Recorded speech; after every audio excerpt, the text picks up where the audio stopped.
નમસ્કાર દર્શક મિત્રો, ધ લોકસત્તા શોમાં આપનું સ્વાગત છે। પીએમ મોદીએ વિકસિત ભારત 2047ના લક્ષ્ય માટે ગ્રામીણ વિસ્તારોને મજબૂત અને સક્ષમ બનાવવા પર ભાર મૂક્યો છે।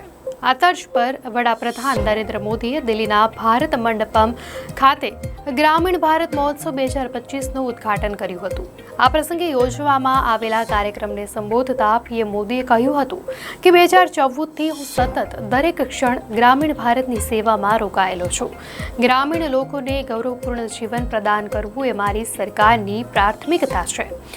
અમારું વિઝન ગામોને સમૃદ્ધ બનાવવાનું છે।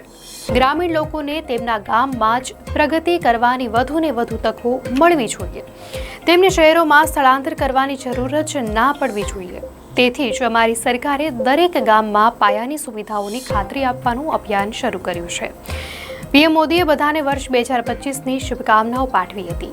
તેમણે કહ્યું કે 2025ની શરૂઆતમાં ગ્રામીણ ભારત મહોત્સવનો આ ભવ્ય કાર્યક્રમ ભારતની વિકાસ યાત્રાનો પરિચય કરાવી રહ્યો છે અને એક ઓળખ બનાવી રહ્યો છે। હું નાબાર્ડ અને અન્ય ભાગીદારોને આ કાર્યક્રમનું આયોજન કરવા બદલ અભિનંદન આપું છું। પીએમ મોદીએ કહ્યું કે લાખો ગામડાઓમાં દરેક ઘર સુધી પીવાનું શુદ્ધ પાણી પહોંચી રહ્યું છે। આજે લોકોને 1.5 લાખથી પણ વધુ આયુષ્માન આરોગ્ય મંદિરોમાં સ્વાસ્થ્ય સેવાઓ માટે વધુ સારા વિકલ્પો મળી રહ્યા છે।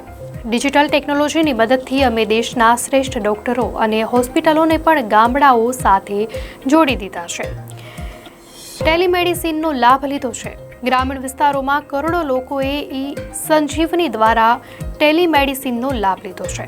કોવિડના સમયે વિશ્વ વિચારી રહ્યું હતું કે ભારતના ગામડાઓ આ રોગચાળાનો સામનો કેવી રીતે કરશે, પરંતુ અમે દરેક ગામમાં છેલ્લા વ્યક્તિ સુધી રસી પહોંચાડી કેન્દ્ર દ્વારા ગ્રામીણો માટે બનાવેલી યોજનાઓ વિશે માહિતી આપતા પીએમ મોદીએ કહ્યું હતું કે કેન્દ્ર સરકારે ગામના દરેક વર્ગ માટે વિશેષ નીતિઓ બનાવી છે।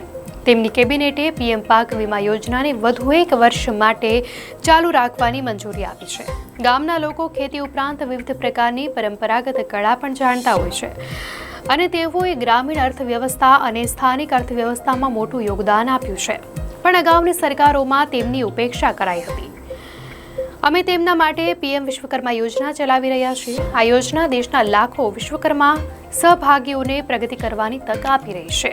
તો અગાઉની સરકારોએ એસસી, એસટી અને ઓબીસીની જરૂરિયાતો પર ધ્યાન આપ્યું ન હતું, જેને કારણે દેશમાં ગરીબી વધતી રહી અને ગામ અને શહેર વચ્ચેનું અંતર વધતું રહ્યું।